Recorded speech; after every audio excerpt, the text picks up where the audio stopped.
Good day everyone. So for today, I'll going to discuss the chapter 8 which is the global media culture. But before anything else, I would like to introduce myself. My name is Mariel Maglake Villanueva. Now let's proceed to our topic. This chapter explores the definition of global media culture, its relationship to globalization. It also explores the evolution of media and globalization, how the media drives various forms of global integration, and the dynamic between global and local cultural production. So we have 5 learning outcomes from this topic. First, define global media cultures. Second, identify the relationship of globalization and media. Third, identify the evolution of media and globalization. Fourth, analyze how various media drive various forms of global integration. And lastly, explain the dynamic between global and local cultural production. Global media cultures explores the relationship between the media, culture, and globalization. This topic approaches part and current challenges concerning international communication and explores and problematizes the power of media representation. Globalization and media have created the condition through which many people can now imagine themselves as a part of one world. Nagagamit ang mga ito sa pangmalawakang audience, kumbaga sa pagbibigay ng impormasyon sa maraming tao. Ito ay ang television program, social media groups, books, movies, and magazine. Let's proceed to the evolution of media and globalization.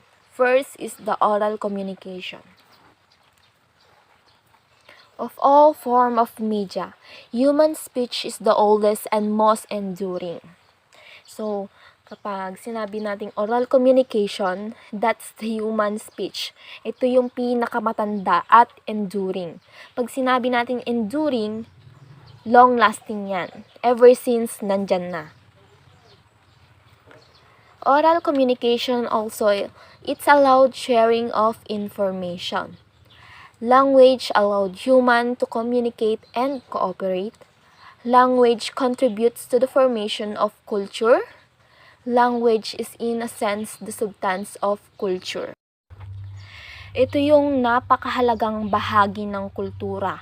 And ang sinasabi pa dito, ang wika, this is a symbol of group belonging, enabling different groups of people to know what ethnic groups they belong to and what common heritage they share. When you speak a Portuguese, will be able to identify agad-agad? Is that person from Portugal lang? Hindi, di ba? Because there are certain countries na nagsasalita din ng Portuguese. Specifically, halimbawa na lang sa South America. Because Portugal colonized them for a long time in the past. So, ayun. Next is the script. So, when we talk about script, hindi ito yung script na na movies or drama. But these scripts talk about writing. Writing is the humankind's principal technology for collecting, manipulating, storing, retrieving, communicating, and disseminating information. Writing may have been invented independently 3 times in different parts of the world. In the Near East, China, and Mesoamerica. Writing is a system of graphic marks representing the units of a specific language. So, cuneiform script created in Mesopotamia, in present-day Iraq. It is the only writing system which can be traced to its earliest prehistoric origin. So, ano nga ba yung cuneiform na yan? This is what cuneiform script looks like. Yan. It is written like wedge. Yung parang potato wedge, di ba? Parang medyo triangular yung shape niya. Yan, yan. So hanggang sa through the evolution ay nag-prefer na ang ancestor of the Mesopotamia to move in alphabet na, and nag-let go na sila into the cuneiform. So ito ay clay. So habang malambot yung clay ay dito nila sinusulat, kumbaga yung parang palayok, 'di ba? Clay pad yun, 'di ba? So isusulat na nila doon yung kanilang script. May mga ibig sabihin lahat ng to. So now, you are curious. Sa Pilipinas, have we always been using the alphabet as our script? No, this is the Philippine script and origin. So, ayan. So, ano nga ba yung mga script dito sa Pilipinas? Yung kilalang-kilala na. So, ang pinakakilala sa aking pananaw is yung baybayin. Ito ay ginawa o ginamit sa Katagalugan. Meron tayong buhid sa Mindoro, meron tayong badlit sa Kabisayaan, at kordita sa Ilocanja or sa Ilocano. Meron tayong kulitan sa Pampanga at iba pang script. So, ang ibig sabihin ng lahat ng yan ay Pilipino sa iba't ibang script. So, next is the printing press. The printing press is a device that allows for the production of uniform printed matter, mainly text in the form of books, pamphlets, and newspaper. It revolutionized society in China where it was created. So, China ang unang nag-imprinta o nag-imbento ng printing. So, ito na yung Diamond Sutra from Tang Dynasty, China, 868 AD, which is British Museum, which is widely seen as the earliest existing printing book.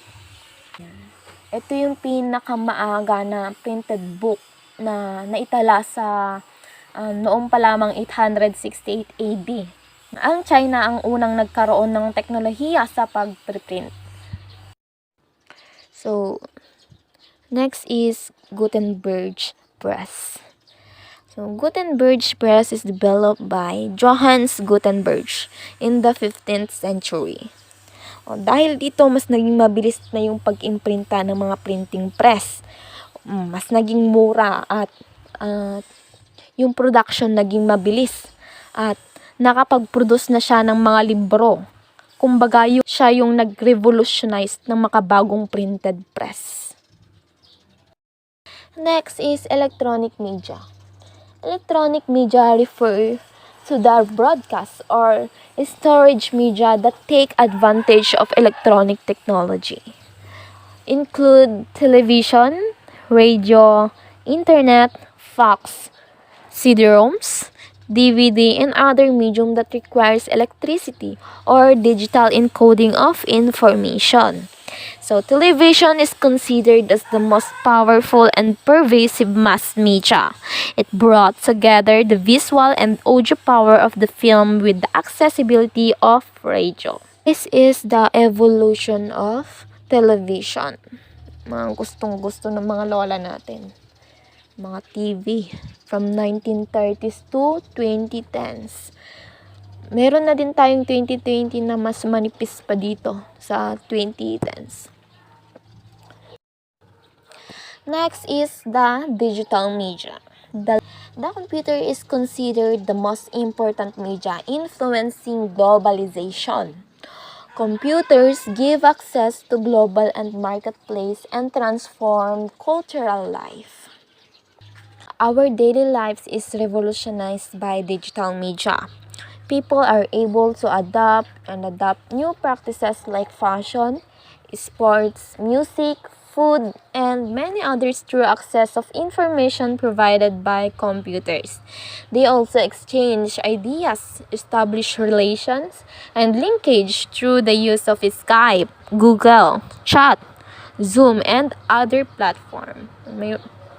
Alam nyo na yan, yung mga ginagamit nating Facebook, ganun, Messenger.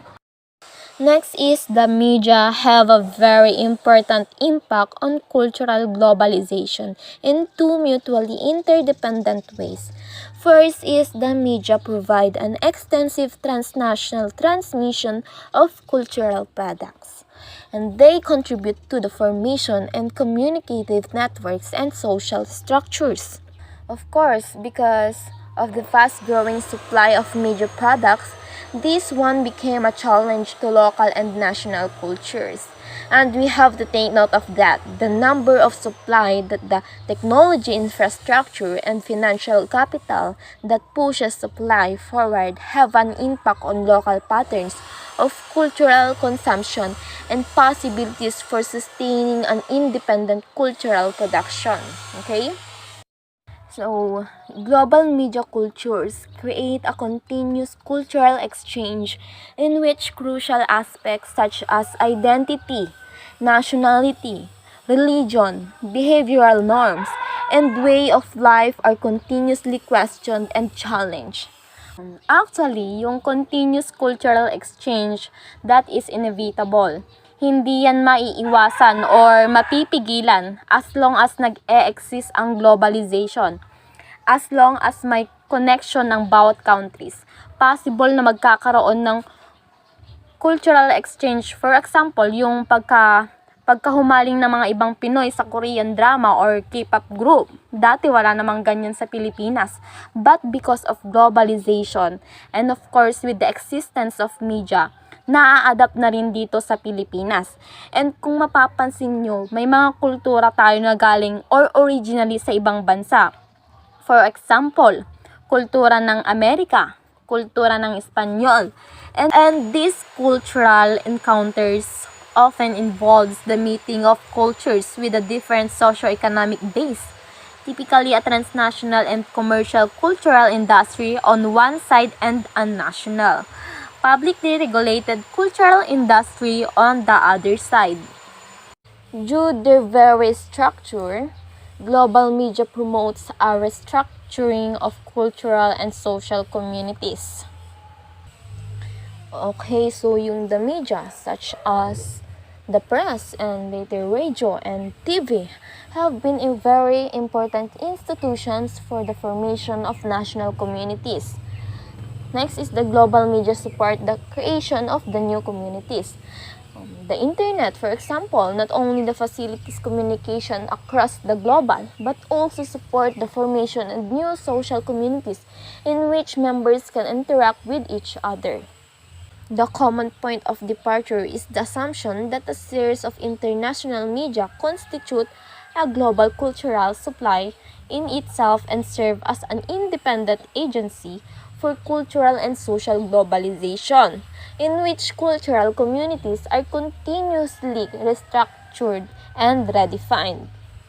So in the other words, media cultures take part in the process of globalization, including how they challenge existing cultures and create new alternative symbolic and cultural communities. Next is the various forms of global integration. Global integration is not a new phenomenon in today's contemporary world. Trade took place between distant civilizations even in ancient times. This globalization process in the economic domain has not always proceeded smoothly as it benefited all whom it was offered. But despite occasional interruptions, such as the collapse of the Roman Empire or during the interwar period in this century, the degree of the economic integration among different societies around the world has generally been rising in the past half century and ever greater than it has been, and it's likely to improve. So there are three factors that have affected the process of economic globalization. Number one is improvements in transportation and communication technology have reduced the cost of transporting goods, services, and factors of production and communicating economically useful knowledge and technology. Second, taste of individuals and societies have generally, but not universally, favored taking advantage of the opportunities provided by declining cost of transportation and communication through increasing economic integration. Lastly, the character and pace of economic integration have been significantly influenced by public policies, although it is not always in the direction of increasing economic integration. So, technology, taste, and public policy have important influence on the pattern and pace of economies in its various dimensions. Dynamics of local and global culture. Global flows of culture tend to move more easily around the globe than ever before, especially through non-material digital forms. So, may tatlo tayong perspective on global cultural flows. These are cultural differentialism, hybridization, and convergence. So, cultural differentialism. It emphasizes the fact that cultures are essentially different and are only superficially affected by global flows. It also involves barriers that prevent flows that serve to make cultures more aligned. Cultures tend to remain stubbornly different from one another. One good example of cultural differentialism is the terrorist attack on 9/11 and the subsequent wars in Afghanistan and Iraq.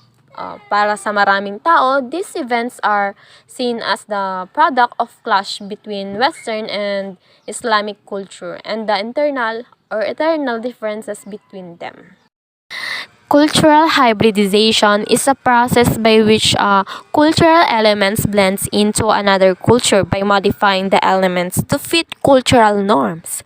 It is actually an integration of local and global cultures. A key concept is glocalization or the interpenetration of the global and local resulting in unique outcomes in different geographic areas. So, ang ibig sabihin nito ay isang proseso kung saan ang isang elemento ng kultura ay nagsasama sa isa pang kultura sa pamamagitan ng pagbabago sa elemento upang umangkop sa pamantayan ng kultura. So, ito ay talagang isang integrasyon ng lokal at pandaigdigang kultura. And lastly, cultural convergence approach stresses homogeneity introduced by globalization. So, cultures are deemed to be radically altered by strong flows, while cultural imperialism happens when one culture imposes itself on and tends to destroy at least parts of another culture. So, one important critic of cultural imperialism is John Tomlinson's idea of deterritorialization of culture. Deterritorialization means that it is much more difficult to tie culture to a specific geographic point of origin. So, lagi nating tatandaan ang isang mahalagang kritisismo sa imperialismong kultura, ang idea ni John Tomlinson na ang deterritorialization ng kultura. Nangangahulugang ang deterritorialization na mas mahirap itali ang kultura sa isang partikular na heograpikong punto ng pinagmulan.